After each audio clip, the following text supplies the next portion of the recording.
Bullies choke a student until he passes out. The next day, he got brutal revenge.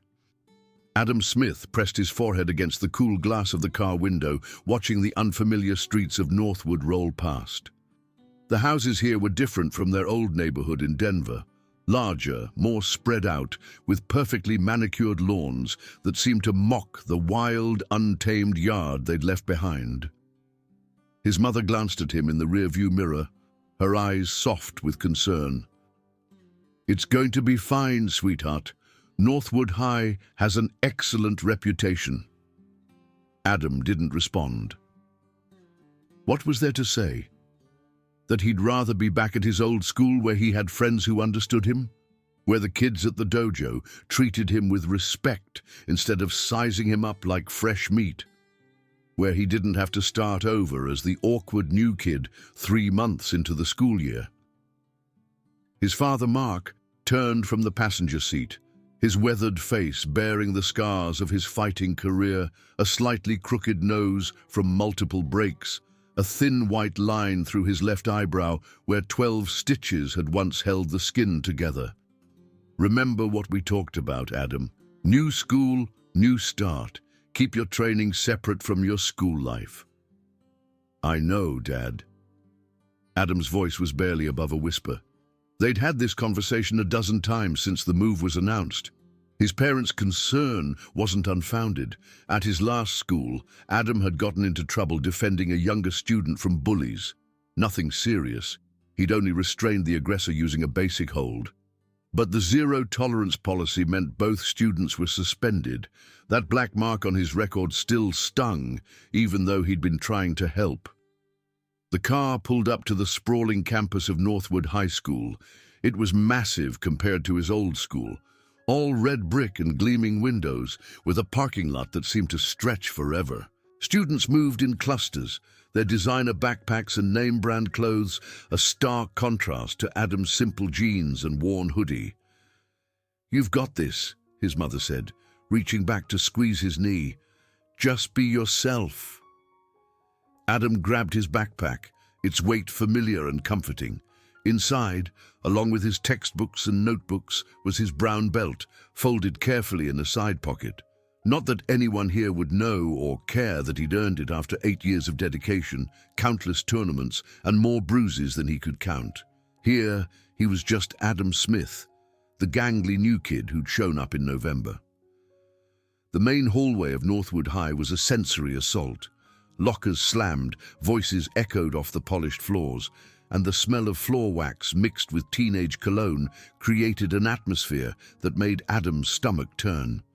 He clutched his schedule, trying to navigate the numbered hallways that seemed to branch off in every direction. "You lost!" A girl's voice made him look up. She had straight, dark hair pulled back in a ponytail and intelligent brown eyes that seemed to take in everything at once. She wore a simple black sweater and jeans, standing out in her understated way among the more flashily dressed students. Yeah. Looking for room 237? History with Mr. Peterson?" She smiled. "You're going the wrong way. It's in the East Wing. I'm heading that direction. I can show you." She started walking and Adam hurried to keep up with her confident stride. "I'm Sophia Davis, Jr. You're the new kid everyone's talking about." "Everyone's talking about me." Adam's voice cracked slightly, a betrayal of puberty that made him wince. "Small school gossip mill. New kid shows up 3 months into the year. That's news." She glanced at him sideways. "Don't worry, it'll die down in a week or 2. Where'd you move from?" "Denver." "That's a big change. What brought your family here?" Adam hesitated. The truth was complicated. His mother's promotion to head of emergency services at Northwood General Hospital, his father's desire to open a new martial arts studio away from the memories of his fighting career, the chance for a fresh start after the incident at his old school. "My mum got a new job," he said simply. They reached room 237, and Sophia paused at the door. "Word of advice: keep your head down for the first few weeks. There are some people here who like to test the new kids, see what they're made of. What do you mean? But she was already walking away, calling over her shoulder, "You'll see. Good luck, Adam." Mr. Peterson's history class was unremarkable, except for the moment when Adam had to stand and introduce himself to the class. 30 pairs of eyes turned to stare at him, evaluating, judging. He mumbled his name and where he was from, then quickly sat back down, feeling the heat in his cheeks. That's when he first noticed David Miller. David sat 3 rows over, surrounded by what were clearly his lieutenants. He was impossible to miss, 6 feet tall even while sitting, with the broad shoulders and thick neck of someone who spent serious time in the weight room. His blonde hair was styled perfectly, and his clothes screamed money. Designer jeans, a football team jacket that looked custom-made, shoes that probably cost more than Adam's entire wardrobe. But it wasn't David's appearance that made Adam's internal alarm bells ring. It was the way he looked at Adam, like a predator who'd just spotted prey separated from the herd. David whispered something to the stocky kid next to him, who snickered and passed it along to the tall, lean one on David's other side. All 3 were now staring at Adam with identical smirks. Adam turned his attention back to Mr. Peterson's lecture on the American Revolution, but he could feel their eyes on him for the rest of the class. The pattern established itself quickly over the following days. David Miller, along with Jake Williams and Tom Johnson, had apparently decided that Adam was their new project. It started small. A shoulder check in the hallway that sent Adam stumbling into a water fountain, a foot mysteriously appearing in his path as he walked to his seat in the cafeteria, his backpack somehow falling off his desk when he wasn't looking. Adam bore it all in silence. He'd promised his parents. No fighting unless it was genuinely life-threatening. These were just pranks, juvenile displays of dominance. He could handle it. His refuge was the small martial arts studio his father had rented on the outskirts of town. It was nothing like the large, successful gym they'd left in Denver, but it was theirs. The space still smelled of fresh paint and new mats, and the handful of students who'd signed up so far were mostly young kids whose parents wanted them to learn discipline and self-defense. "Keep your base," Mark instructed as Adam worked with one of the adult students, a middle-aged accountant named Terry, who joined to get in shape. "Remember, jiu-jitsu is about leverage, not strength." Adam guided Terry through a basic guard pass, his movements fluid and controlled. This was where he belonged, where everything made sense. On the mats, size didn't matter as much as technique. Aggression without skill was easily defeated by patience and precision. "You're distracted," his father observed after Terry left. They were alone in the studio, the evening sun casting long shadows through the windows. "What's on your mind?" Adam shrugged, unwrapping his hands slowly. "Just school stuff." Mark studied his son. Even at 15, Adam had the long, lean build that Mark had possessed before years of fighting had thickened his frame. But where Mark had been aggressive and eager to prove himself at that age, Adam was thoughtful, controlled. Sometimes Mark worried that he'd trained that fire out of his son, taught him too well that violence was a last resort. "You know," Mark said, sitting on the edge of the mat, "when I was your age, I got into fights almost every week, thought I had something to prove to everyone." "I know, Dad. That's how you got discovered by Coach Martinez." "That's right. But what I didn't tell you was how many times I got my ass kicked before I learned to actually fight. Being tough and knowing how to fight are 2 different things." Adam sat beside his father. "But you always won your professional fights." "Most of them," Mark corrected, unconsciously touching the scar above his eye. "But the streets aren't the octagon. There are no rules, no referees. That's why I've taught you the way I have. Real strength isn't about dominating others. It's about controlling yourself." They sat in comfortable silence for a moment before Mark added, "But remember, self-defense includes defending your dignity." There's a line between avoiding conflict and letting people walk all over you. Adam nodded, but internally he wondered where exactly that line was. The next 2 weeks at Northwood High brought an escalation in David's campaign. The shoulder checks became full-body shoves. The accidental trips became more frequent and more obvious.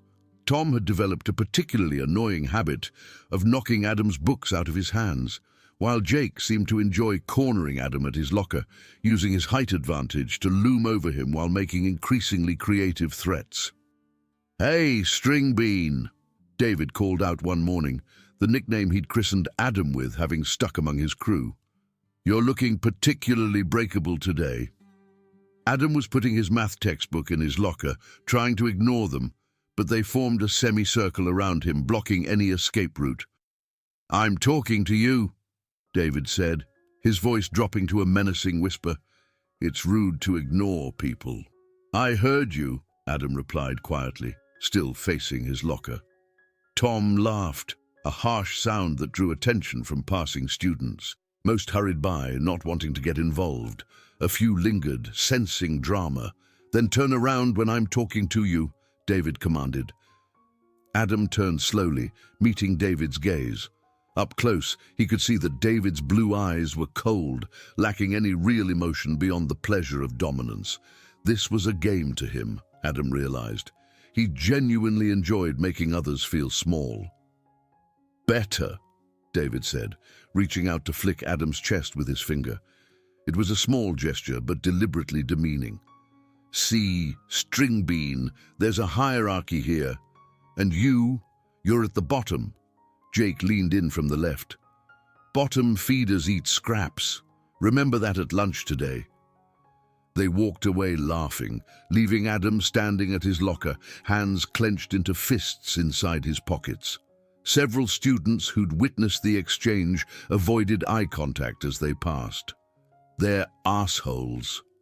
Sophia appeared beside him, having watched from down the hall.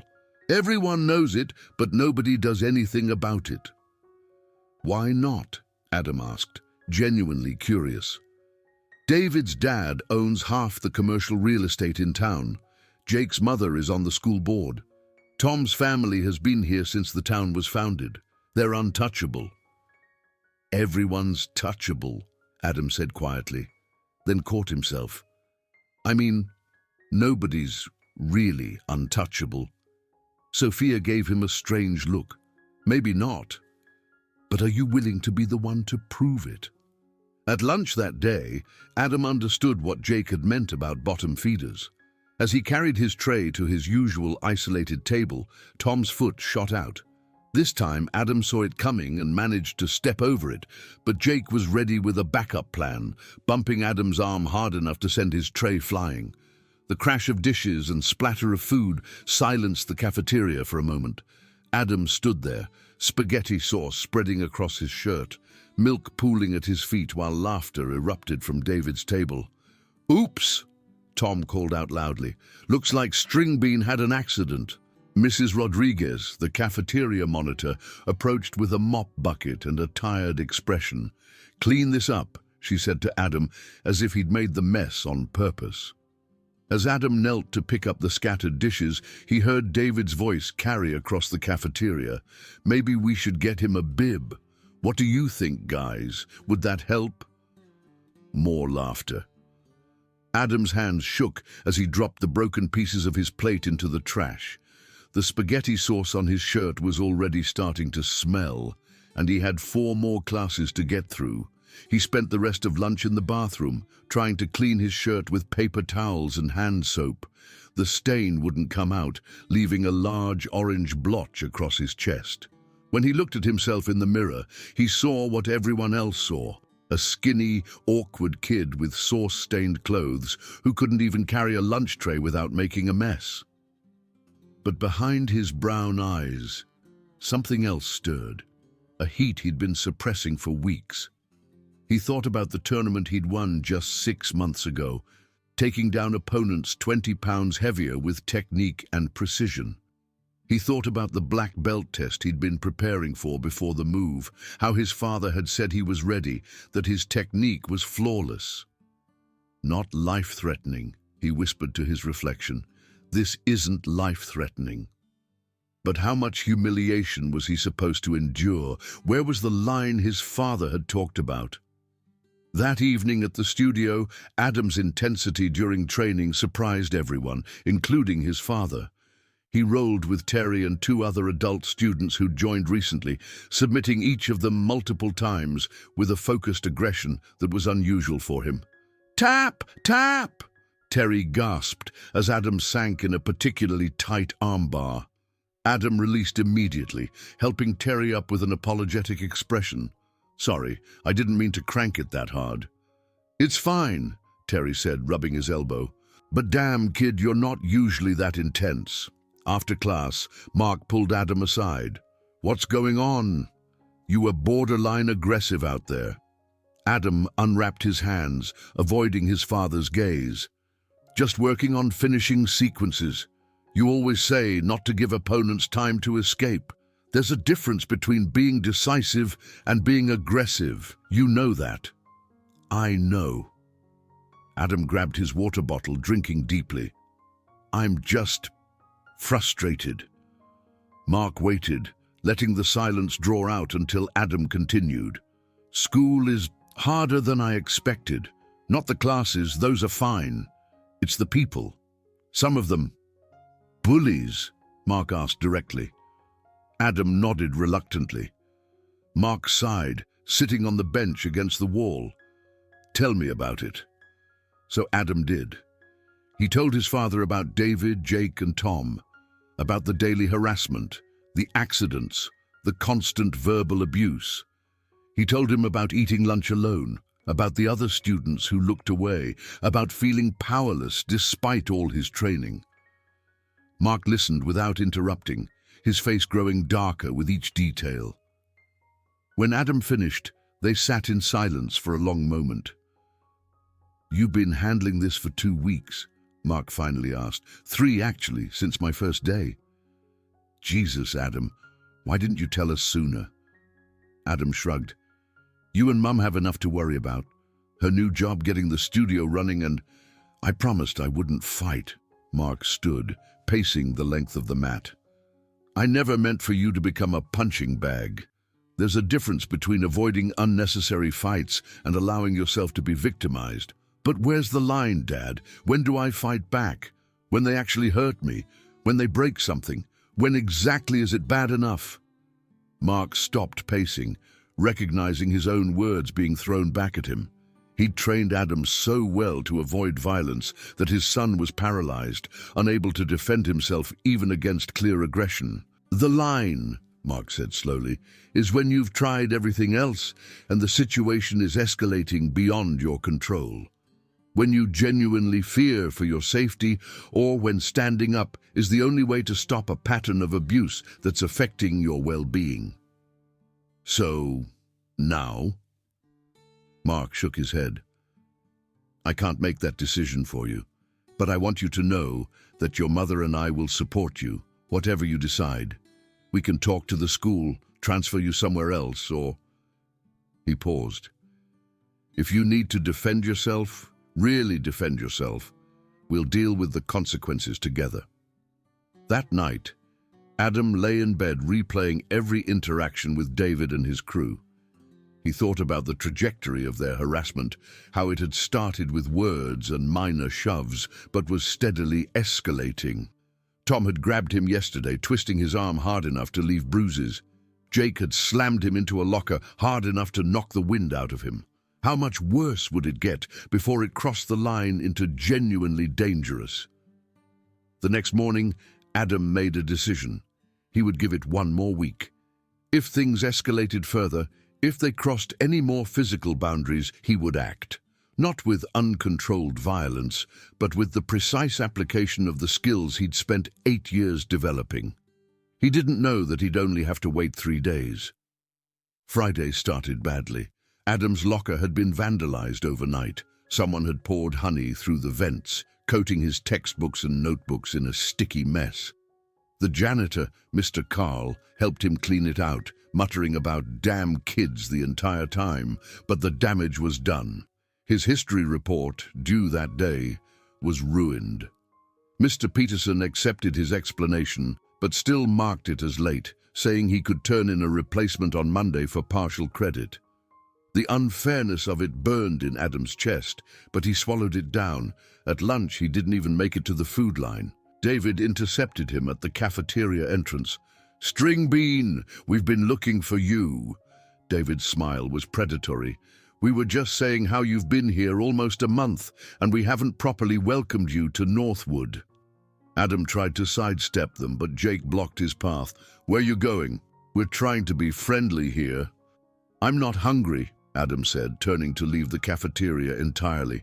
But Tom grabbed his shoulder, spinning him back around. "That's rude," Tom said. "David's trying to talk to you." The cafeteria was filling up now, students streaming in for lunch. Many were watching the confrontation with interest, sensing that something was building. "Let go," Adam said quietly to Tom, who still had his shoulder in a vice grip. "Or what?" Tom squeezed harder, his fingers digging into the soft spot above Adam's collarbone. It was a pressure point, whether Tom knew it or not, and the pain shot down Adam's arm. "Just leave me alone," Adam said, louder this time. Several nearby students had stopped pretending not to watch. David stepped closer, lowering his voice so only Adam could hear. "You know what your problem is, String Bean? You think you're better than everyone, walking around all quiet and superior, like you're above it all?" "I don't think that," Adam protested. "Sure you do. You won't even fight back. What kind of man doesn't defend himself? Unless ... David's grin widened. "You're not really a man at all. Maybe that's it. Maybe String Bean is more like String Girl." The surrounding crowd made a collective "ooh" sound. The insult was juvenile, but in the high school ecosystem, attacks on someone's masculinity were particularly effective. Adam felt heat rise in his face, not from embarrassment, but from anger. Real anger, the kind he'd been suppressing for weeks. His hands started to shake, but not from fear. "Nothing to say?" David pressed. "Come on, String Girl, give us something." That's when Sophia appeared, pushing through the crowd. "Leave him alone, David. You've made your point." David turned his attention to her, and his smile became even nastier. "Well, look who it is. Davis to the rescue. You got a thing for String Bean here?" "I have a thing against bullies," Sophia shot back. "Bullies?" David laughed. "We're just having a conversation." "Right, String Bean?" He reached out to pat Adam's cheek condescendingly, and that's when Adam caught his wrist. It wasn't a violent grab, just a firm grip that stopped David's hand inches from his face. The cafeteria seemed to hold its breath. "Don't," Adam said simply. David tried to pull his hand back, but Adam's grip was stronger than expected. For a moment they stood frozen, David's surprise evident on his face. Then he yanked harder, and Adam let him go. "You just made a big mistake," David said quietly. "After school, back parking lot, we're going to finish this conversation." He walked away with Jake and Tom flanking him, leaving Adam standing in the cafeteria entrance with what felt like the entire school staring at him. "You shouldn't have done that," Sophia said quietly. "Now they're really going to come after you." Adam watched David's retreating back. Maybe it's time someone did. The rest of the day passed in a blur of anxiety and anticipation. Word of the cafeteria confrontation spread quickly, and by last period, everyone seemed to know that David Miller was planning to beat up the new kid after school.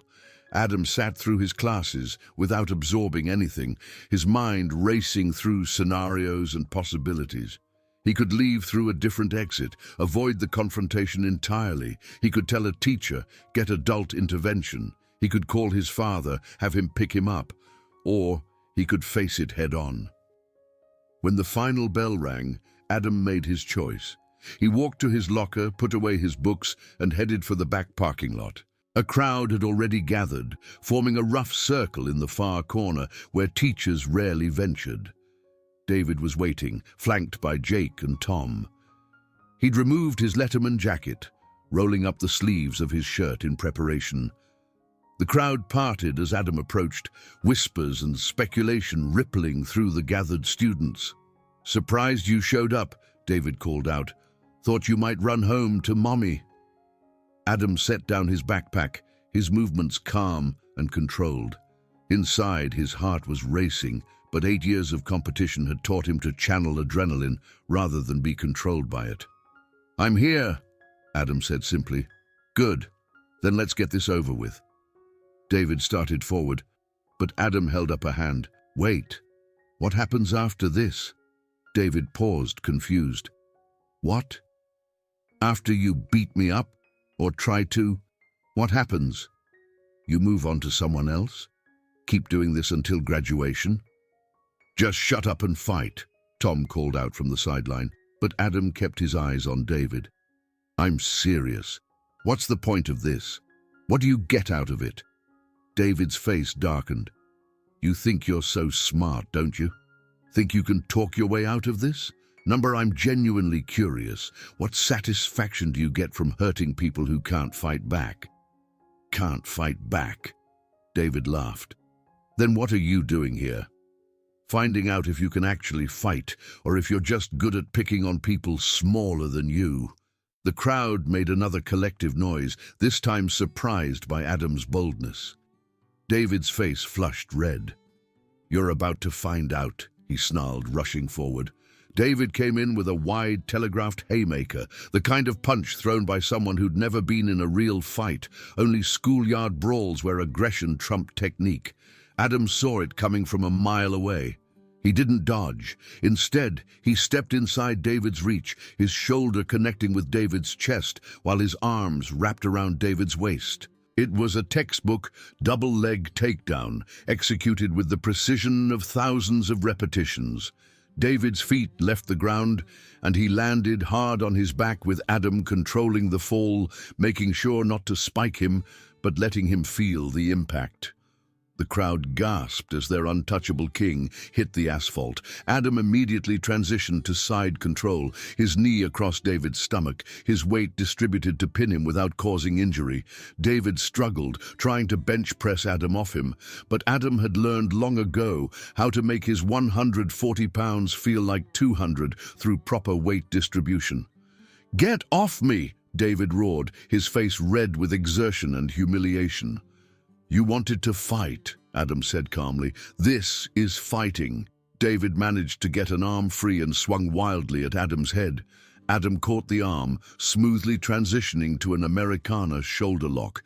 He applied just enough pressure for David to feel how easily his shoulder could be damaged. "Stop," Adam commanded, "or I'll dislocate your shoulder." David stopped struggling, his eyes wide. The crowd had gone silent, processing what they were seeing.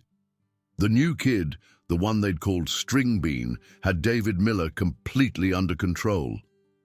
Adam released the shoulder lock and stood up smoothly, stepping back to give David room. David scrambled to his feet, his face a mix of rage and disbelief. "Get him!" David shouted to Jake and Tom. They hesitated for a moment, then moved forward together. This was what Adam had been afraid of. Multiple attackers were exponentially more dangerous than a single opponent. Jake reached him first, trying to grab Adam in a bear hug from behind. Adam dropped his weight, breaking Jake's grip, then pivoted and executed a hip throw that sent Jake tumbling. Tom came in from the side, but Adam was ready, using Tom's momentum against him with a simple foot sweep that sent him sprawling. Neither was hurt. Adam had controlled each technique, but the message was clear. He could have hurt them if he'd wanted to. "I've been training Brazilian Jiu-Jitsu since I was 7, Adam announced to the stunned crowd. "My father was a professional MMA fighter. I'm a brown belt, 1 level below black. I could have done this on my first day here, but I didn't want to hurt anyone." He turned to David, who was being helped up by Jake. "I still don't want to hurt anyone. But I'm done being your entertainment. Find someone else to bully. Or better yet, don't bully anyone." He picked up his backpack and started walking away. The crowd parted for him, a mixture of awe and uncertainty on their faces. He'd made it about 10 steps when David's voice rang out. "This isn't over." Adam stopped, turning back. "Yes, it is. Unless you want me to actually hurt you next time. And trust me, David, everything I just did was controlled. You don't want to see what happens when I stop holding back." It wasn't a threat, just a statement of fact, delivered with such calm certainty that David took an involuntary step back. Adam walked away, leaving behind a fundamentally changed social dynamic. The untouchable had been touched, the hierarchy had been challenged, and the quiet new kid had revealed himself to be something none of them had expected. Monday morning arrived with a sense of unreality. Adam walked through the front doors of Northwood High, unsure what reception awaited him. The fight, if you could call such a one-sided demonstration a fight, had happened late Friday afternoon, giving everyone the weekend to process and spread the story. The first thing he noticed was the staring. Not the dismissive glances he'd grown accustomed to, but actual interest. Students he'd never spoken to nodded at him in acknowledgement. A few even said hello. "Adam!" Sophia appeared at his locker, her eyes bright with something between admiration and concern. "Are you okay? I heard David's father called the school, tried to get you expelled." "How do you know that?" "My mom works in the administration office. She said Principal Harrison reviewed the security footage from the parking lot and told Mr. Miller that David threw the first punch. Technically, you were defending yourself." Adam felt a wave of relief. He'd been prepared for suspension, possibly worse. His parents had been supportive, but worried when he'd told them about the confrontation Friday night. His mother had wanted to call the school immediately, but his father had convinced her to wait, to see how the administration would handle it. "There's more," Sophia continued. "David, Jake, and Tom all got a week of detention for fighting on school property. And get this, David's been benched for the next 2 football games." "I didn't want to get them in trouble," Adam said honestly. "I just wanted them to leave me alone." "Well, you definitely achieved that. David won't even look in your direction. I saw him in the hallway earlier. He actually turned around and went the other way when he saw you coming." The morning classes passed strangely.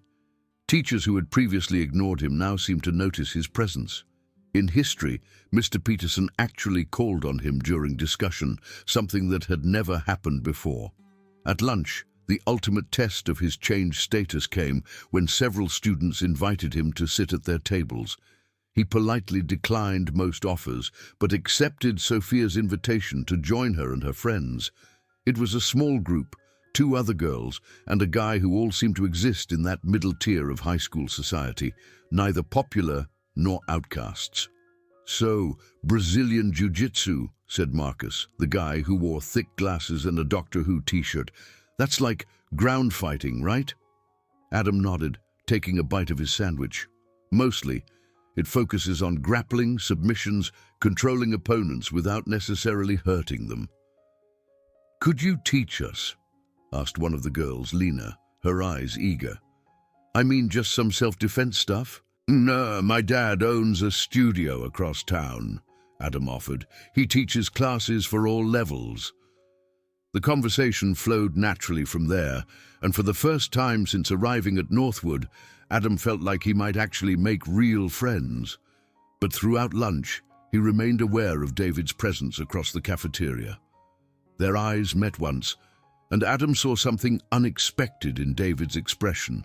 Not anger or resentment, but something closer to respect, mixed with wariness.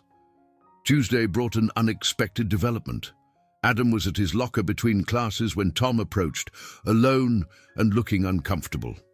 "Hey," Tom said, his voice lacking its usual aggressive edge. Adam tensed but kept his voice neutral. "Hey, look, Tom struggled with the words. "That thing you did Friday, the takedowns, that was legit." "Thanks, I guess." Tom shifted his weight. "I've been thinking about what you said. About picking on people who can't fight back. That's not... I never thought about it like that." Adam studied Tom's face, looking for signs of deception, but found only genuine discomfort and maybe a hint of shame. "We just always followed David's lead, you know. He said jump, we jumped. He said someone needed to be put in their place. We did it. I never questioned it. And now?" Tom shrugged. "Now I'm wondering why I let someone else decide who I should hurt. That's messed up, right?" "Yeah," Adam agreed, "it is." They stood in awkward silence for a moment before Tom added, "Anyway, I wanted you to know that I'm done with that stuff. No more bullying, no more following David around like a trained dog." He walked away before Adam could respond, leaving Adam to wonder if he'd just witnessed a genuine moment of growth or if this was some elaborate setup. Time would tell. Wednesday's surprise was even bigger. Jake approached him after gym class, catching Adam as he was leaving the locker room.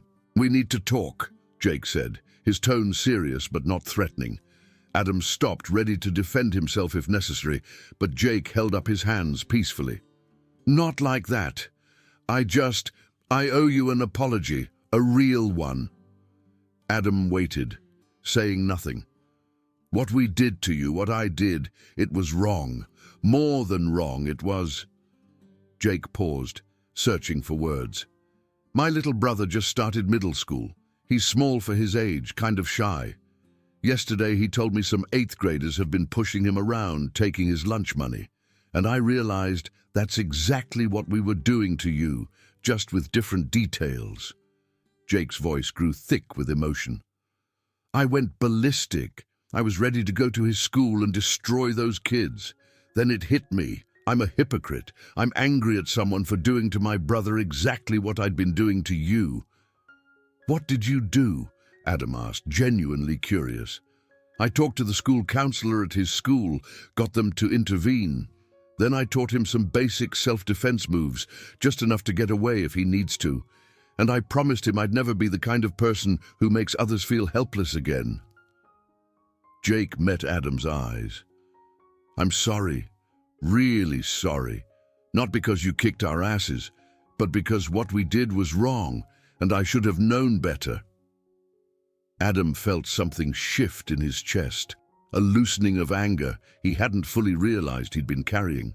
"Apology accepted," he said, "and if your brother needs more help with self-defense, my dad's studio offers a free first month for new students."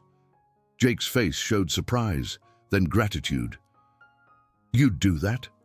After everything?" "Everyone deserves a chance to change," Adam said. "Besides, your brother didn't do anything to me." As Jake walked away, Adam reflected on how quickly things could change. Less than a week ago, Jake had been one of his tormentors. Now he might actually become not a friend exactly, but no longer an enemy. Thursday brought the biggest surprise of all. Adam was staying late in the library, working on a makeup assignment for the history report that had been ruined by honey when David Miller walked in. They were alone except for Mrs. Chen, the librarian, who was buried in paperwork at her desk. David approached slowly, his usual swagger replaced by something more tentative. He pulled out a chair across from Adam and sat down, his hands clasped on the table. "I've been thinking," David started, his voice low, "about what you asked, why I do it, why I hurt people." Adam set down his pencil, giving David his full attention. "My dad," David continued, "he's successful, right? Owns half the town, but he got there by stepping on people, by being harder and meaner than everyone else. He always told me that's how the world works. You're either the one doing the stepping, or you're the one getting stepped on."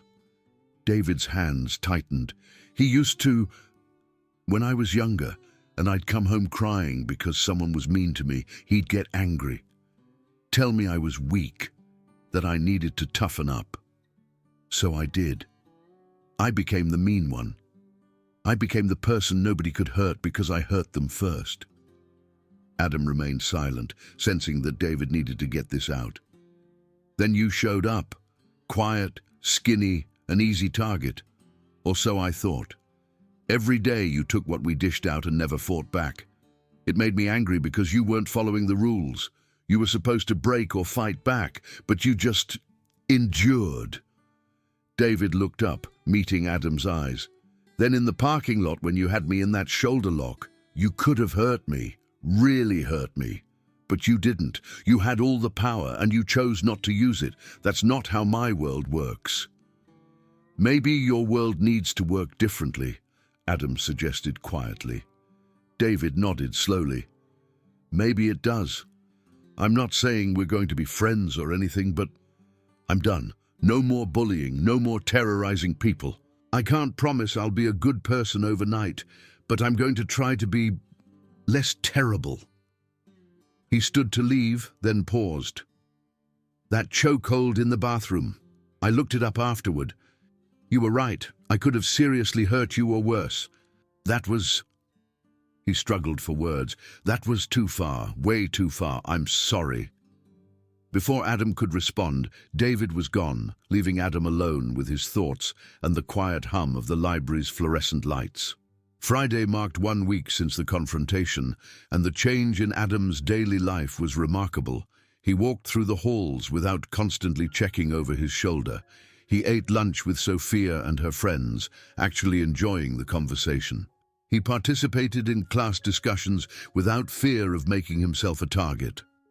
But the most significant change came that afternoon when Principal Harrison called him to the office. Adam's stomach clenched. Had David's father found a way to get him in trouble after all? Instead, he found Mr. Harrison sitting with Coach Martinez, the wrestling coach.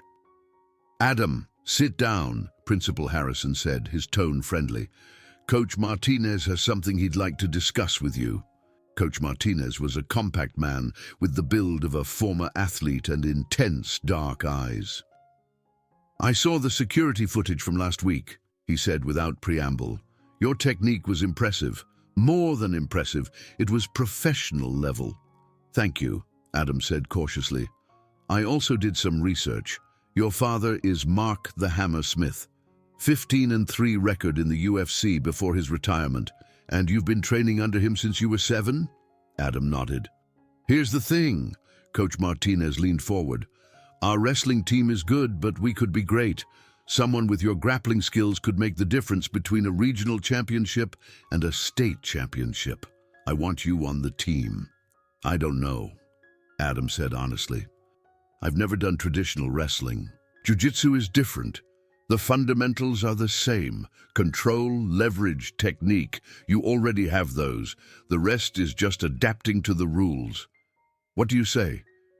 Adam thought about it. Joining the team would mean fully integrating into school life. No longer being the outsider. It would also mean his skills would have a positive outlet, a way to compete without violence. "Can I think about it over the weekend?" "Of course. But Adam?" Coach Martinez smiled. "I really hope you say yes." That evening, Adam discussed the offer with his parents over dinner. His mother was thrilled at the idea of him joining a school activity, making friends, being part of something. His father was more cautious. "Wrestling rules are different from what you're used to," Mark pointed out. "No submissions, different scoring system. It might be frustrating. But it would be good for him," his mother argued. "To be part of a team, to have that camaraderie." "I think I want to try," Adam said. "It would be nice to use my training for something positive at school." Mark smiled. "Then you should do it. Just remember, a wrestling match isn't a street fight. Keep your jiu-jitsu training separate. Use what translates, but don't try to submit anyone on the mat." The weekend passed with Adam training at his father's studio, working on takedowns and control positions that would translate to wrestling. Word had somehow spread about his confrontation with David, and the Saturday kids class had doubled in size, parents eager to enroll their children in effective self-defense training. "You're becoming a bit of a local legend," his father teased as they cleaned up after class. "The kid who stood up to the bullies." "I didn't want to be a legend. I just wanted to be left alone." "Sometimes standing up for yourself inspires others to do the same. That's not a bad thing. Monday morning, Adam walked into Principal Harrison's office and told Coach Martinez he would join the wrestling team. The coach's face lit up with genuine pleasure. "Excellent. Practice starts this afternoon. I'll have Jake Williams show you where the team room is." Adam's surprise must have shown on his face because Coach Martinez added, "Jake's one of my best wrestlers. I heard you two have worked things out." That afternoon, Jake was waiting for him outside the gym, wearing wrestling warm-ups and looking slightly awkward. "Coach asked me to show you around," Jake said. "Look, I know this is weird, but I'm glad you're joining the team. We could really use someone with your skills." As they walked to the team room, Jake explained the practice routine, the upcoming match schedule, and the team dynamics. Adam noticed that Jake was actually quite knowledgeable and passionate about the sport when he wasn't playing the role of David's enforcer. The team room was filled with wrestlers warming up on the mats. Conversation stopped when Adam entered, all eyes turning to him. "Listen up!" Coach Martinez called out. "This is Adam Smith. He's joining the team. I expect you all to make him feel welcome and help him adjust to our style. His background is in Brazilian Jiu-Jitsu, so he might do things differently, but different can be good." A few wrestlers nodded welcomingly. Others seemed skeptical. Adam noticed that Tom was among the team members, wearing practice gear and avoiding eye contact. Practice was intense. The warm-up alone was more cardio-focused than Adam was used to, and the drilling was repetitive in a different way than jiu-jitsu training. But when it came time for live wrestling, Adam's skills translated better than he'd expected. His first opponent was a junior named Carlos, who shot in for a single-leg takedown. Adam sprawled instinctively, his hips dropping back as his chest drove forward, shutting down the attack completely. He then spun behind Carlos, securing back control and accumulating points. "Nice sprawl," Coach Martinez called out. "See that, everyone? That's perfect hip pressure." As practice continued, Adam rolled with different partners, learning the nuances of wrestling's rule set. He couldn't use submissions, but his control positions were superior to most of his teammates. His years of grappling had given him an intuitive understanding of weight distribution and leverage that made him difficult to take down and even harder to keep down. After practice, as Adam was changing in the locker room, Tom approached him. "You did good out there," Tom said quietly. "Really good." "Thanks. You too. That cradle you hit was solid." Tom seemed surprised by the compliment. "You know, I never expected things to turn out like this. A week ago we were enemies. Now we're teammates." "Things change," Adam said simply. "People change, if they want to." Over the next 2 weeks, Adam integrated more fully into the wrestling team and, by extension, the social fabric of Northwood High. His natural grappling ability, combined with dedicated practice, quickly made him one of the team's most reliable wrestlers in his weight class. The transformation in his daily life was complete.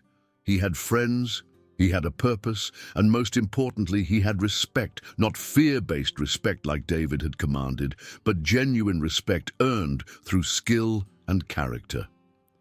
3 weeks after joining the team, Adam faced his first real test, a dual meet against Riverside High, one of their biggest rivals. The gym was packed with students and parents, the energy electric. Adam would be wrestling at 145 pounds, his natural weight class. As he warmed up, he saw his parents in the stands. His mother was wearing a Northwood wrestling t-shirt she'd bought from the Booster Club, while his father watched with the analytical eye of a former fighter. His opponent was introduced as Tyler Chen, a junior with a 12-2 record for the season. Tyler was shorter than Adam, but more muscular, with the low center of gravity that made for dangerous wrestlers. They shook hands in the center of the mat, and the referee blew the whistle. Tyler immediately shot in low, going for an ankle pick. Adam's reflexes, honed by years of defending takedowns from larger opponents, kicked in. He dropped his weight and whizzed hard, using Tyler's momentum to spin behind him for a quick 2 points. The crowd erupted, Northwood fans cheering their newest wrestler's fast score. But Tyler was experienced. He quickly stood, breaking Adam's grip, and they reset in neutral position. The match continued with intense back-and-forth action. Tyler scored a takedown of his own, but Adam's superior ground movement allowed him to escape quickly. With 30 seconds left in the third period and the score tied 6-6, Tyler shot in again. This time, Adam was ready. As Tyler's level changed, Adam hit a perfectly timed snapdown, using Tyler's forward momentum to bring him face first toward the mat. As Tyler's hands hit the mat to catch himself, Adam spun behind, securing the winning takedown with 10 seconds left. The gymnasium exploded with cheers. Adam had won his first varsity match 8-6, helping secure the team victory. As he shook Tyler's hand and had his arm raised by the referee, Adam felt something he hadn't experienced since the move: genuine belonging. Jake was the first to congratulate him as he came off the mat, slapping him on the back with genuine enthusiasm. "That snap-down was beautiful. You've got to teach me that timing." Even Tom offered a fist bump and a "good job, man." After the meet, as the team celebrated their victory, Coach Martinez pulled Adam aside. "You've got natural talent," the coach said. "With proper training, you could compete at state level, maybe beyond. Have you thought about your future in the sport?" "I hadn't really thought that far ahead," Adam admitted. "Well, start thinking. College scouts pay attention to state champions. Your academics are solid, and with your wrestling ability, you could earn a scholarship." The idea was intriguing. Adam had always assumed he'd follow in his father's footsteps somehow, maybe open his own martial arts studio someday. But college wrestling, possibly even competing at that level while earning a degree, opened new possibilities. As the season progressed, Adam's reputation grew. He compiled a 15-3 record in his freshman campaign, losing only to state-ranked opponents. His unique style, blending wrestling techniques with his jiu-jitsu background, made him unpredictable and difficult to prepare for. More importantly, his presence on the team had created an unexpected ripple effect. Jake, freed from his role as David's enforcer, emerged as a team leader, his natural athleticism and work ethic inspiring younger wrestlers. Tom, quieter but equally committed, became the team's technique specialist, often staying after practice to help teammates refine their moves. Even David experienced a transformation. Without his crew and his bullying reputation, he had to rebuild his identity. He threw himself into football training and his studies, his grades improving dramatically. While he and Adam would never be friends, they developed a mutual understanding, a respectful distance that allowed both to coexist peacefully. The regional championship tournament arrived in late February, held at the massive Central State University Fieldhouse. 32 schools would compete, with the top 4 wrestlers in each weight class advancing to the state tournament. Adam's parents were there, of course, joined by what seemed like half of Northwood High. Sophia and her friends had made signs, Marcus's reading Adam Smith, Submission Magician, with a poorly drawn illustration of a wrestling move that looked more like interpretive dance. The tournament was a grind. Adam won his first match by technical fall, overwhelming his opponent with superior positioning. His second match was tougher, going to sudden death overtime before Adam secured a winning escape. The semi-final matched him against Brett Harrison from East Valley, the defending regional champion and a state placer the previous year. Brett was everything a wrestler should be: strong, technical, and relentless. The match was a chess match of positioning and strategy. Brett scored first with a lightning-fast double leg, but Adam escaped and immediately countered with a throw-by for 2 points of his own. They traded points throughout the match, neither able to establish dominance. With the score tied 7-7 in the final period, both wrestlers were exhausted. Brett shot in desperately, looking for the winning takedown. Adam sprawled, but Brett adjusted, switching to a single leg and elevating it high. In that moment, Adam's jiu-jitsu instincts kicked in. Instead of fighting the takedown conventionally, he executed a granby roll, a spectacular defensive maneuver that sent him rolling through and behind Brett, for a stunning reversal. The crowd gasped at the unorthodox technique, and even the referee seemed surprised. Adam secured the position, scoring 2 points with 15 seconds left. Brett fought desperately to escape, but Adam's control was too strong. The final whistle blew with Adam winning 9-7, securing his spot in the finals and, more importantly, qualifying for the state tournament.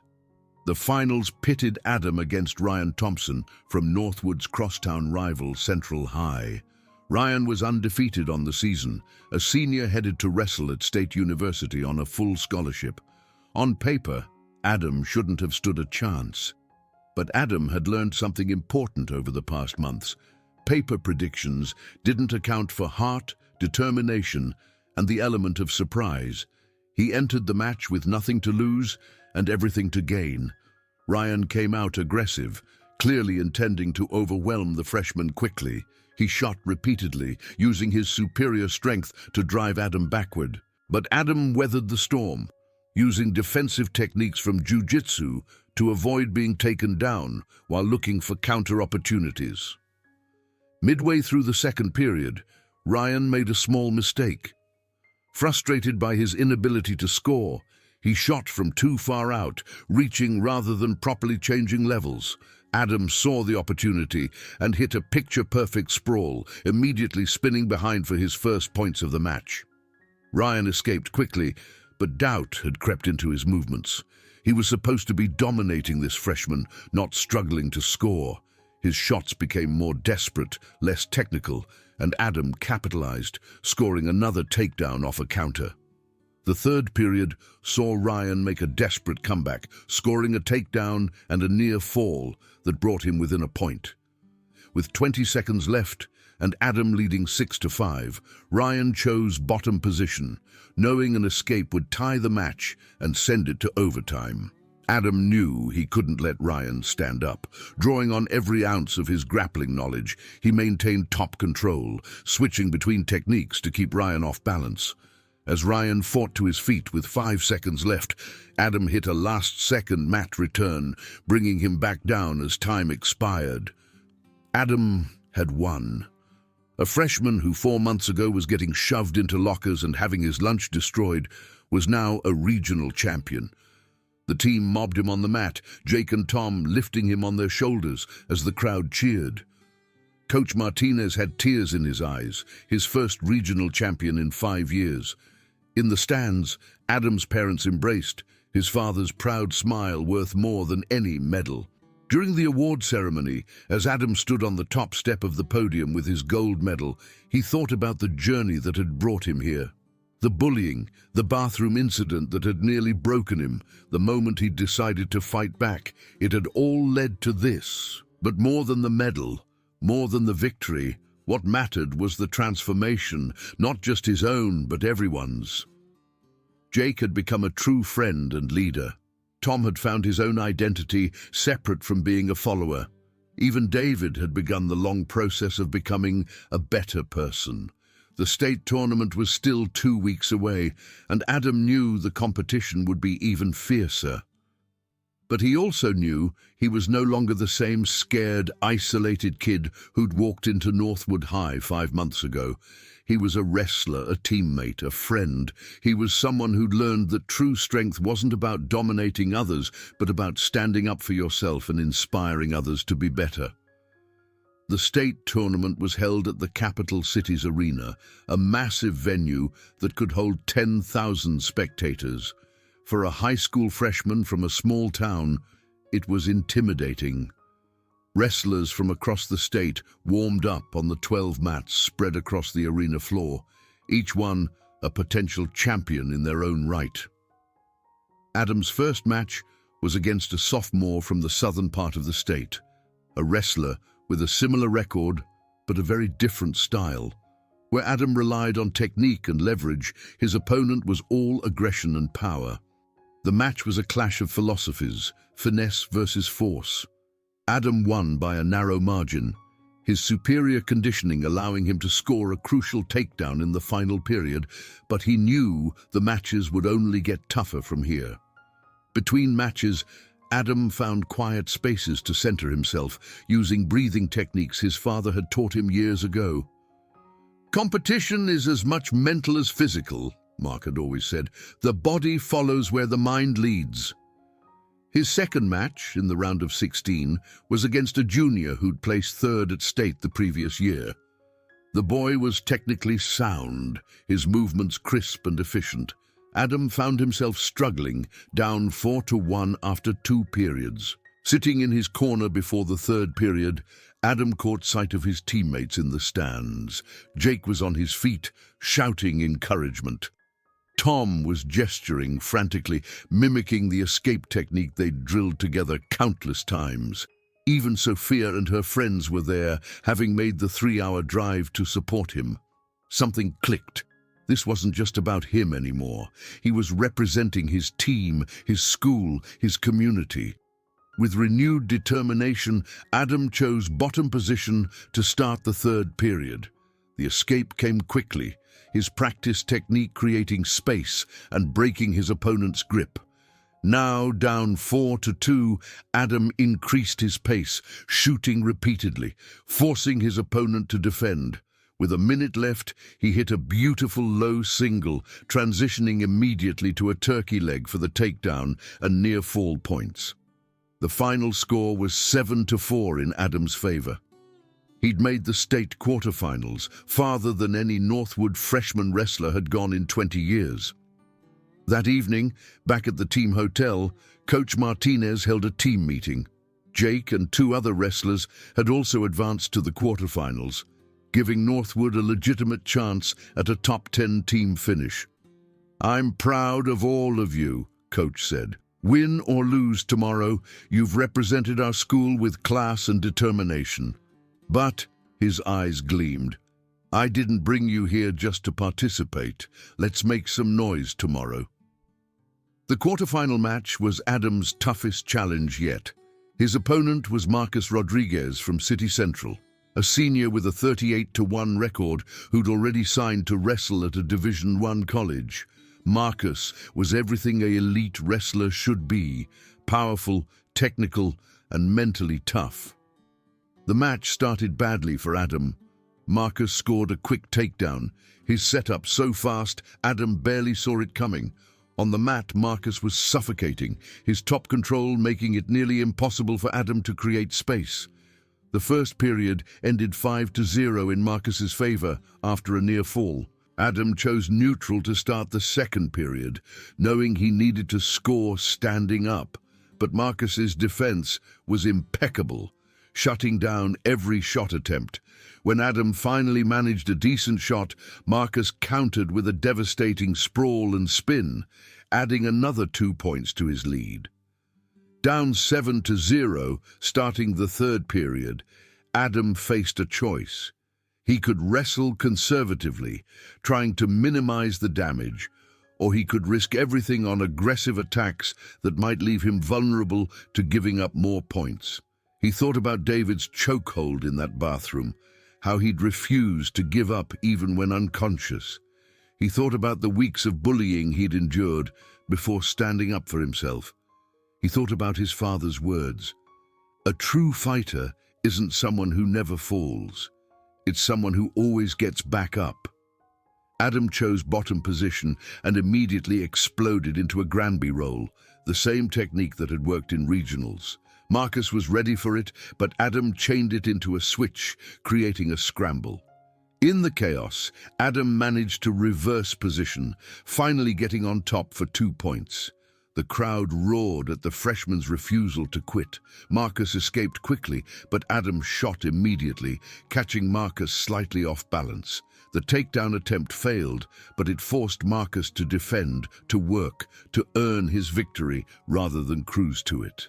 With 30 seconds left, Adam shot again, this time getting deep on a single leg. Marcus defended, but Adam held on, elevating the leg and driving forward. Marcus hopped on one foot, fighting for balance, and for a moment it looked like Adam might get the takedown, but Marcus's experience showed. He kicked free and immediately countered, securing another takedown as time expired. The final score was 10-2, a decisive victory for Marcus. But Adam left the mat to a standing ovation from the crowd.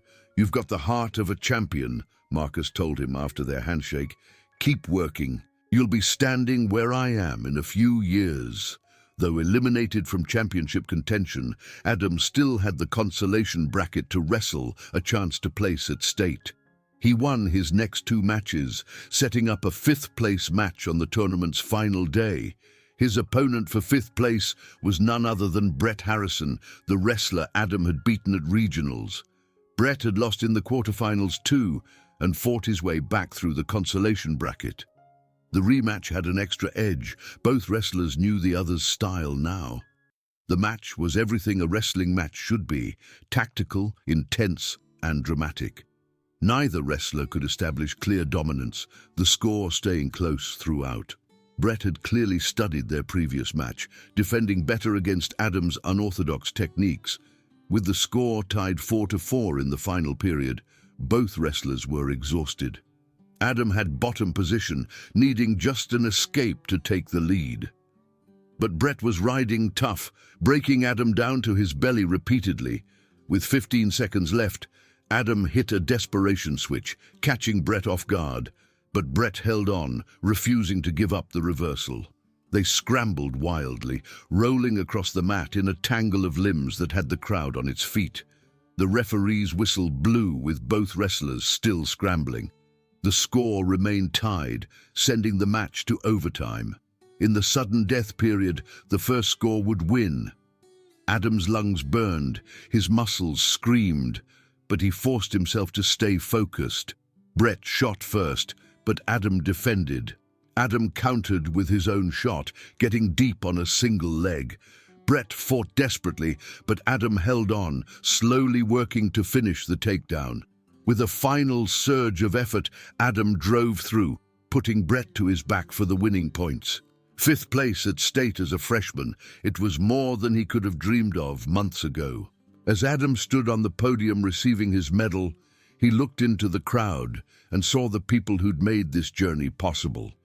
His parents beaming with pride, Coach Martinez already planning next year's training regimen, Jake and Tom, who'd become true friends through shared struggle and growth, Sophia and her group cheering as loudly for 5th place as they would have for 1st. And in the back, almost hidden in the crowd, Adam spotted David Miller. Their eyes met across the distance, and David gave a small nod of acknowledgement before disappearing into the crowd. Even he, in his own way, had been part of Adam's transformation. The ride back to Northwood was celebratory. The team had finished 8th overall, their best showing in a decade. Jake had placed 4th in his weight class. Tom had won 2 matches, and Adam's 5th place finish had contributed valuable team points. But more than the medals and rankings, the team had bonded into something special. The bus ride home was filled with laughter, stories, and plans for next season. Adam sat with Jake and Tom, the 3 of them already discussing off-season training plans. "My dad's expanding the studio," Adam mentioned. "He's adding more mat space and bringing in a wrestling coach for cross-training. You guys should come train with us this summer." "Your dad would be cool with that?" Tom asked, "after everything that happened." "He believes in second chances," Adam said. "Besides, he's seen how much you've both changed. He respects that." Jake was quiet for a moment, then said, "You know, if someone had told me 6 months ago that we'd be friends, that I'd be sitting here planning summer training with you, I would have laughed in their face." "Life's weird like that," Adam agreed. As the bus pulled into the Northwood High parking lot, where parents and friends waited to welcome the team home, Adam reflected on the incredible journey of his freshman year. He'd started as a victim, isolated and afraid.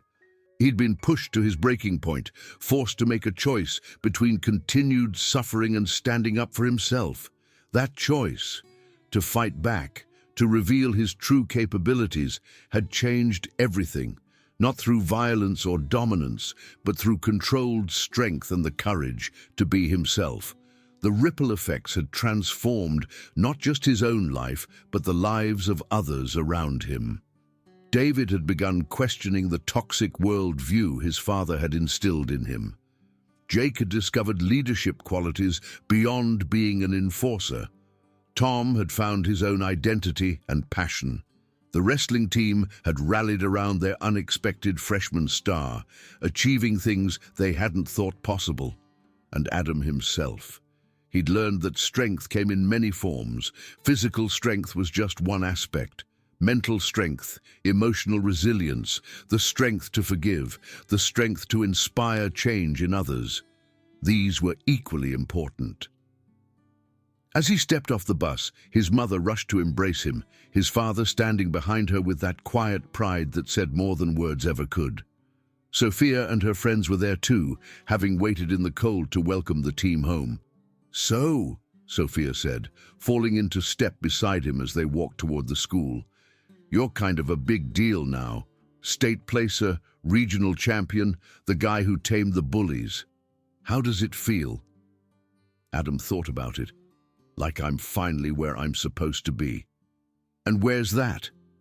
"Home," Adam said simply, looking at the school that had once seemed so hostile and was now filled with friends, teammates, and possibilities.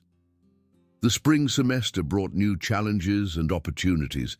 Adam's reputation as both a wrestler and someone who stood up to bullying had spread throughout the school.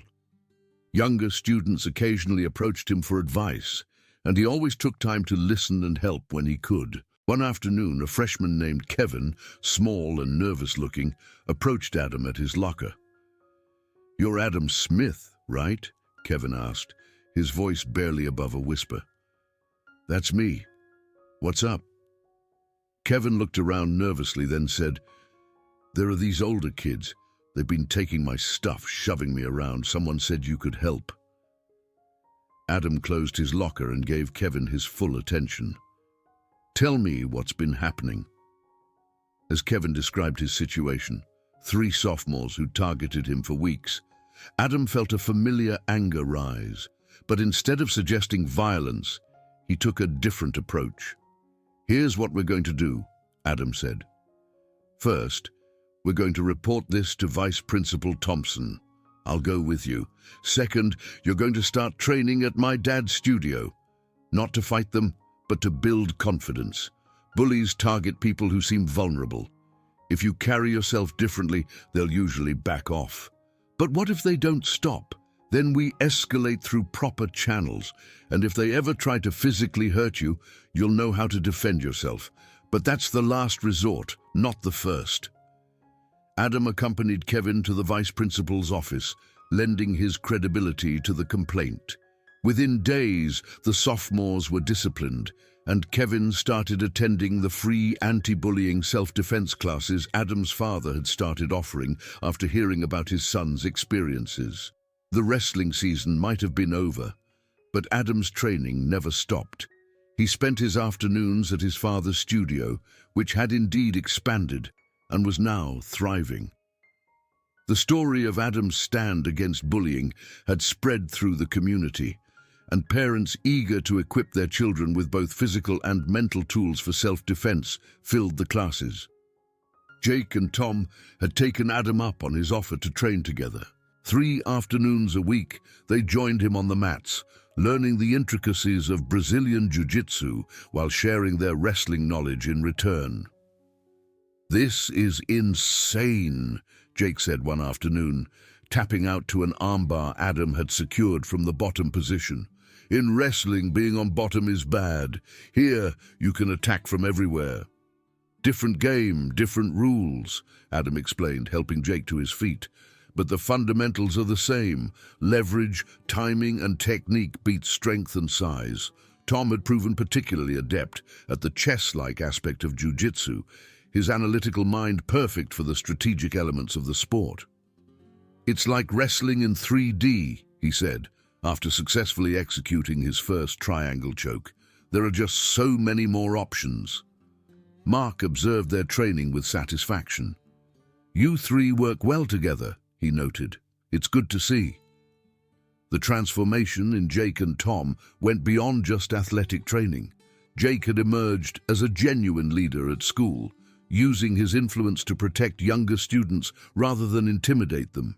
He'd even started a mentorship program, pairing upperclassmen with freshmen to help them navigate high school life.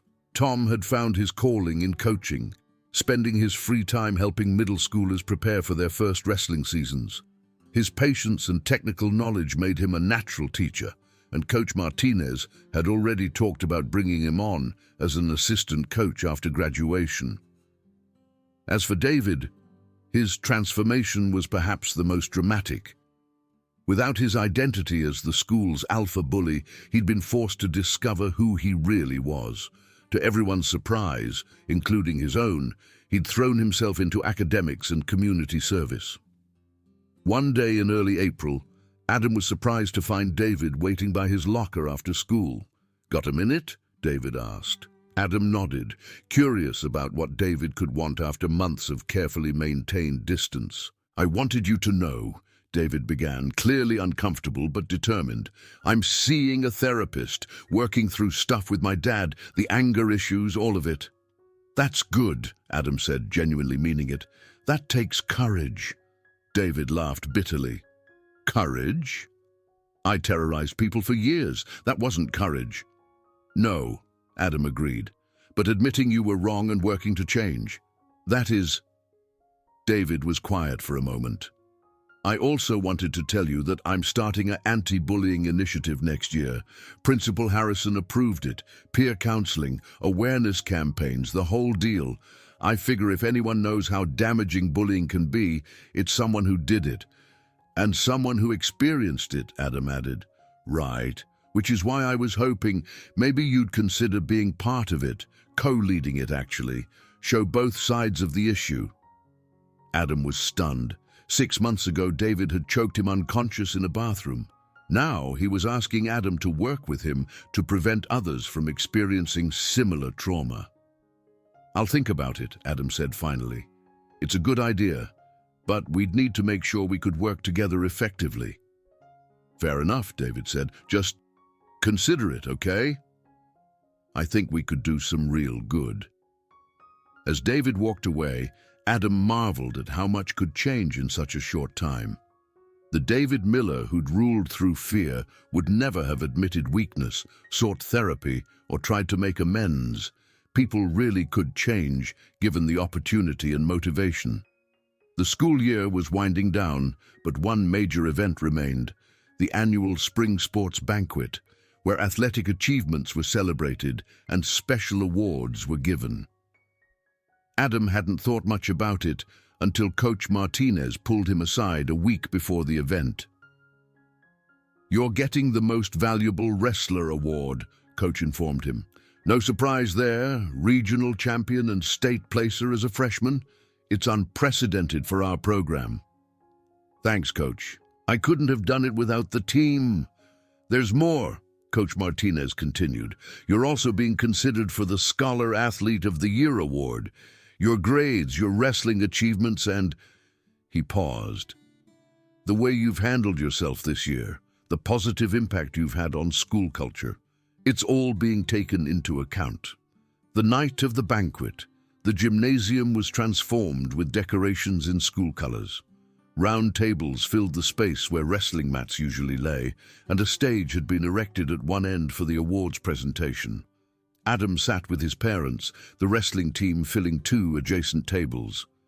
The atmosphere was celebratory, athletes from all spring sports mingling and sharing stories from their seasons. When it came time for wrestling awards, Coach Martinez spoke eloquently about the team's breakthrough season, their highest state finish in years, and the culture of hard work and mutual respect that had developed. "This year's Most Valuable Wrestler award goes to someone who joined us mid-season and immediately made an impact," Coach announced. "A freshman who brought not just exceptional skill, but also character and determination that elevated everyone around him. Adam Smith." Adam walked to the stage to thunderous applause, accepting the plaque with genuine humility. As he returned to his seat, Jake and Tom were on their feet, leading a standing ovation from the wrestling team. The evening progressed through various sports awards until Principal Harrison took the stage for the final presentation. The Scholar Athlete of the Year award recognizes not just athletic achievement and academic excellence, but also character, leadership, and positive impact on our school community, he began. This year's recipient exemplifies all these qualities. He's shown us that true strength isn't about dominating others, but about standing up for what's right, even when it's difficult. Adam felt his heart begin to race as Principal Harrison continued. He's demonstrated that conflicts can be resolved without lasting damage, that people can change and grow, and that courage comes in many forms. This year's Scholar Athlete of the Year is Adam Smith. The gymnasium erupted. Adam sat frozen for a moment, unable to process what had just happened. His mother was crying, his father's proud smile broader than Adam had ever seen it. The entire wrestling team was on their feet, cheering and pounding on their tables. As Adam made his way to the stage, he passed David's table. David was applauding too, a genuine smile on his face. Their eyes met, and David nodded, a final acknowledgement of how far they'd both come. Principal Harrison shook Adam's hand as he presented the award. "You've changed this school for the better," he said quietly. "Thank you for showing us all a better way." In his acceptance speech, Adam kept it simple and honest. "When I came to Northwood High, I just wanted to fit in and be left alone," he began. "I never expected to find such amazing teammates, friends, and mentors. This award isn't just mine. It belongs to everyone who chose to grow and change this year. Everyone who decided that our school could be better than it was." He looked at Jake and Tom. "To my teammates, who became my brothers." He found Sophia in the crowd. "To the friends who supported me when I had no one." He looked at his parents. "To my family, who taught me that strength and compassion aren't opposites." Finally, he looked at David. "And to those who found the courage to change, proving that our past doesn't have to define our future." Northwood High is special not because we're perfect, but because we're willing to be better. Thank you for this honor. I'll do my best to live up to it. The applause that followed was different from before, deeper, more meaningful. It wasn't just celebrating an award, it was acknowledging a transformation that had touched many lives. As the banquet concluded and people began to leave, Adam found himself surrounded by well-wishers. Parents thanked him for inspiring their children. Younger students looked at him with admiration. Teachers expressed pride in how he'd handled adversity. But the most meaningful moment came as Adam was helping clean up. David approached one final time. "I never properly apologized," David said. "Not really. What I did to you, especially that day in the bathroom." He struggled with the words. "It was assault. It was criminal. You could have pressed charges, ruined my life, and you would have been justified." "But I didn't," Adam said. "No, you didn't. You gave me a second chance I didn't deserve. And I want you to know I'm going to make the most of it. The anti-bullying initiative, the therapy, trying to be better. It's not just for show. I'm committed to it." David extended his hand. "I know we'll probably never be friends, but I hope someday we can at least be something else.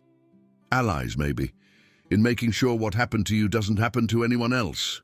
Adam took his hand, shaking it firmly. "I think that's a good start." As David walked away, Adam's father appeared beside him. "That took character," Mark observed, "from both of you." "You taught me that everyone deserves a chance to change," Adam replied. "I taught you to defend yourself. You figured out the rest on your own." Summer arrived with new possibilities. Adam's training intensified as he prepared for his sophomore wrestling season, but he also found time for normal teenage activities. He went to movies with Sophia and her friends, played video games with Marcus, and even attended a few parties. no longer the isolated outsider, but an integrated part of the social fabric. The anti-bullying initiative David had proposed became reality over the summer, with planning sessions bringing together unlikely allies. Adam, David, Jake, Tom, and several others who'd experienced or perpetrated bullying worked with school counselors to develop a comprehensive program. "We need to address the root causes," David argued during one session. "Why do kids bully? In my case, it was learned behavior and misplaced aggression about my own insecurities." "And we need to empower victims," Adam added, "not necessarily to fight back physically, but to seek help, to know they're not alone." Jake contributed ideas about peer mediation, Tom suggested anonymous reporting systems, and together they crafted something that might actually make a difference. The program would launch in the fall, with assemblies, peer counseling sessions, and a mentorship system that paired older students with incoming freshmen. It wasn't perfect, but it was a start. One evening in late July, Adam was helping his father close up the studio after a particularly intense training session when Mark brought up something unexpected. "There's a jiu-jitsu tournament coming up in the city," Mark said. "Adult division, but they're allowing advanced teens to compete with parental consent. I think you're ready." Adam's eyes lit up. He'd been so focused on wrestling that he'd almost forgotten his first love, pure jiu-jitsu competition. "You really think I'm ready for adult competition?" "You've been ready for a while. Your wrestling experience has actually enhanced your jiu-jitsu. You're harder to take down, your base is better, and your mental toughness has grown tremendously." The tournament was 3 weeks away, giving Adam time to shift his training focus. Jake and Tom insisted on being his training partners, wanting to support him as he'd supported them. "Besides," Jake said during a particularly grueling session, "this stuff is addictive. I'm thinking about competing in the beginners division myself." The day of the tournament, Adam felt a different kind of nerves than he'd experienced in wrestling. This was his original art, the one his father had introduced him to as a 7-year-old boy who needed confidence and discipline. Now, 8 years later, he would test himself against adult competitors. His division had 12 competitors, including several college-age athletes and a few men in their 30s who'd been training for years. Adam was the youngest by at least 3 years. His first match was against a college wrestler who'd recently started jiu-jitsu. The man's takedowns were powerful, but once on the ground, Adam's experience showed. He weathered the initial storm, secured guard, and worked methodically to a sweep. Once on top, he passed guard smoothly and secured a mounted triangle choke for the submission. The second match was tougher, a purple belt who'd been training for 6 years. The man's technique was crisp, his movements efficient. But Adam's unique blend of wrestling and jiu-jitsu created problems the purple belt hadn't encountered before. The match went the full 6 minutes, with Adam winning on points after securing multiple takedowns and a near submission with an armbar. The semi-final was against a former MMA fighter who outweighed Adam by 30 pounds. It was exactly the kind of challenge Adam needed, someone who wouldn't just try to out-technique him, but would impose physical pressure and aggression. The match was a war. The fighter's strength was overwhelming at times, and Adam found himself defending desperate situations repeatedly, but his cardio, honed from wrestling season, gave him an advantage as the match wore on. In the final minute, with the score tied, Adam hit a beautiful sweep from butterfly guard and managed to pass to side control, securing the victory. The final match would be against Marcus Rivera, a brown belt from a prestigious academy in the city. Marcus had submitted all 3 of his opponents in under 2 minutes. He was 25, in peak physical condition, and had won numerous tournaments at brown belt level. Adam's parents, Jake, Tom, and even Sophia and her friends had made the trip to watch. As Adam stepped onto the mat, he heard their cheers, but forced himself to focus only on his opponent. Marcus was everything Adam had expected, technical, strong, and relentless. He immediately pulled guard, inviting Adam into his dangerous submission game. Adam passed carefully, aware that one mistake could end the match instantly. For 4 minutes, they engaged in a high-level chess match. Adam would advance position, Marcus would create space and threaten submissions. Marcus would sweep, Adam would wrestle back to top position. Neither could establish dominant control. Then, with 2 minutes remaining, Adam saw an opening. Marcus, in attempting a sweep, had left his arm exposed. Adam trapped it, stepped over into mount and isolated the limb. Marcus defended expertly, but Adam transitioned to a mounted triangle, then to an armbar, then back to the triangle as Marcus defended each threat. With 30 seconds left, Adam felt Marcus's defense weakening. He adjusted the triangle using a detail his father had shown him years ago, a slight angle change that dramatically increased the pressure. Marcus held on for 10 more seconds before tapping. Adam had won. A 15-year-old brown belt had just won the adult intermediate division against significantly older and more experienced opponents. As the referee raised his hand, Adam looked into the crowd and saw his father's face. Mark was crying. Adam had never seen his father cry before. It was a full-circle moment. The father who'd retired from fighting due to injury watching his son achieve what he'd trained him for, but through skill and control rather than violence and aggression. The medal ceremony was a blur. Adam stood on the podium, gold medal around his neck, as photos were taken and congratulations offered. Marcus Rivera himself came over to shake Adam's hand. "You're the real deal, kid," Marcus said. "That transition sequence at the end was black belt level. You've got a bright future in this sport." On the drive home, Adam sat quietly in the back seat, medal in his hands, reflecting on the journey that had brought him here. From victim to victor, from isolated to integrated, from hidden strength to recognized achievement. "You know what the best part of today was?" his father asked, catching his eye in the rearview mirror. "Winning? Number it was watching you help that white belt warm up before his match.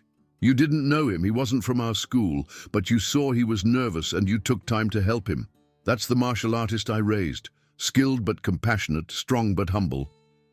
As they pulled into Northwood, Adam's phone buzzed with messages. The wrestling team group chat was exploding with congratulations. Jake had posted videos of Adam's matches. Even David had sent a message. "Congrats, you're making all of us look good."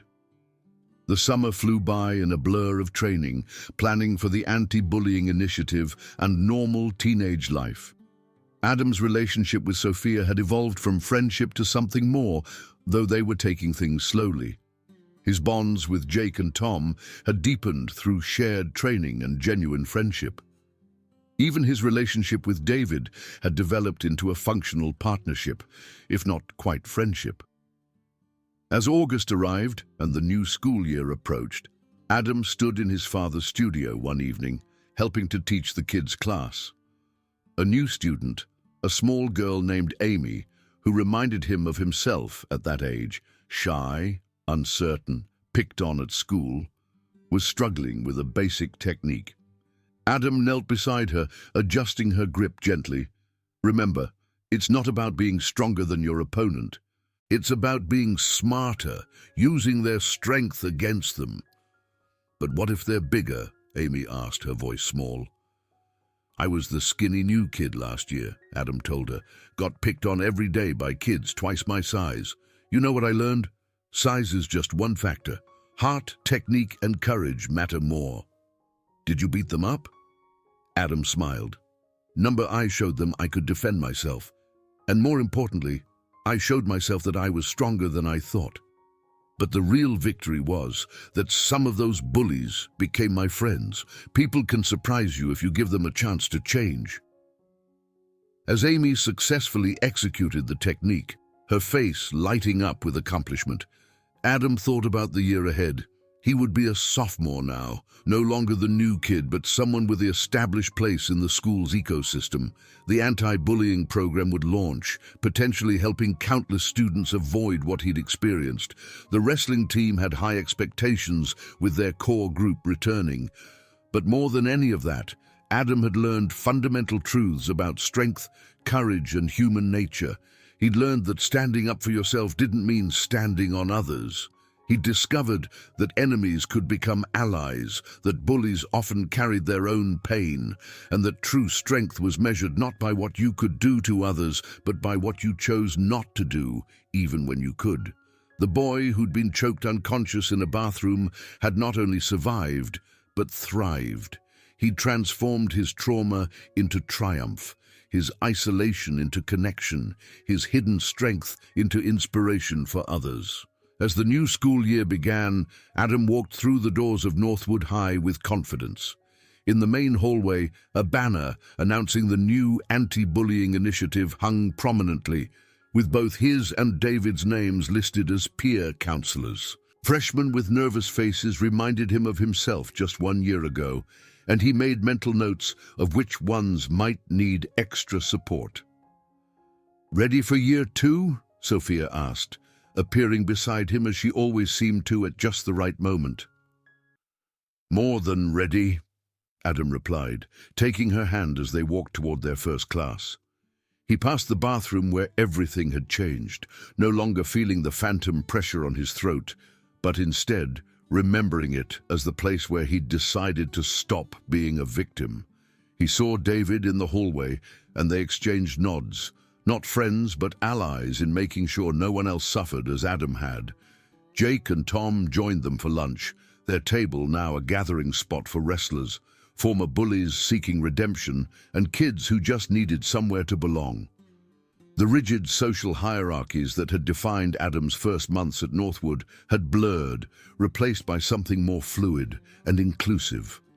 That afternoon at wrestling practice, Coach Martinez announced Adam as team captain alongside Jake, an unprecedented honor for a sophomore.